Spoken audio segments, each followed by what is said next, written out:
তো আজকে রান্না করব ঢেলা মাছ, কাঁটাযুক্ত মাছ। তো হ্যালো এভরিওয়ান, আসসালামু আলাইকুম। সবাই কেমন আছেন? আমার নতুন আরেকটি রান্নার ভিডিওতে সবাইকে স্বাগত।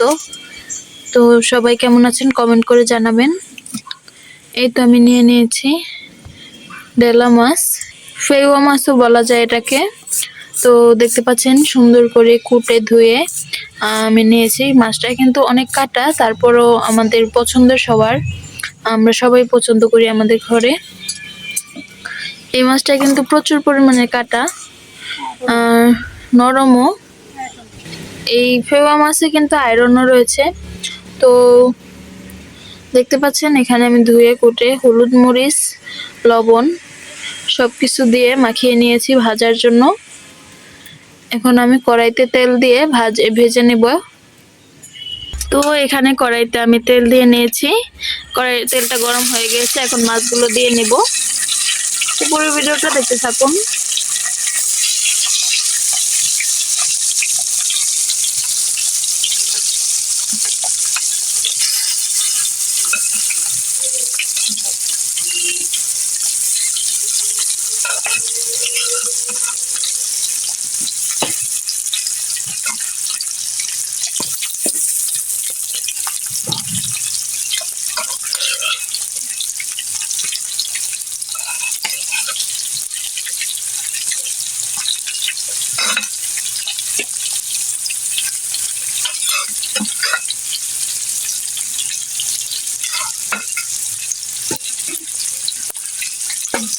তো সবগুলো মাছ আমি একসাথে দিয়ে দিলাম। এক পাশ ভাজা হলে সুন্দর করে আরেক পাশ উল্টিয়ে ভেজে নিব।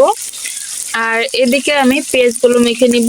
দেখতে পাচ্ছেন এই বাটিটায় মাছ মাখা হয়েছিল। এখন আমি পেঁয়াজ, লবণ দিয়ে এবং কিছু কিছু হলুদ, মরিচ গুঁড়ো দিয়ে পেঁয়াজগুলো মেখে নিব। আর মাছগুলো এক পাশ উল্টানোর পরে কিন্তু আমি পেঁয়াজগুলো দিয়ে দিব।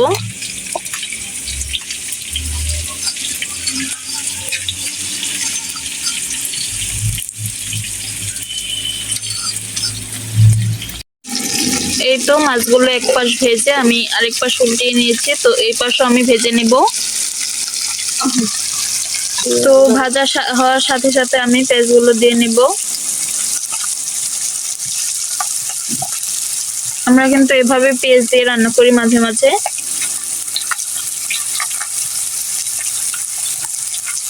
পেঁয়াজটায় কিন্তু পরিমাণ মতো হলুদ, মরিচ, লবণ আমি দিয়ে নিয়েছিলাম। তো পেঁয়াজটাও এখন ভাজা হতে থাকবে।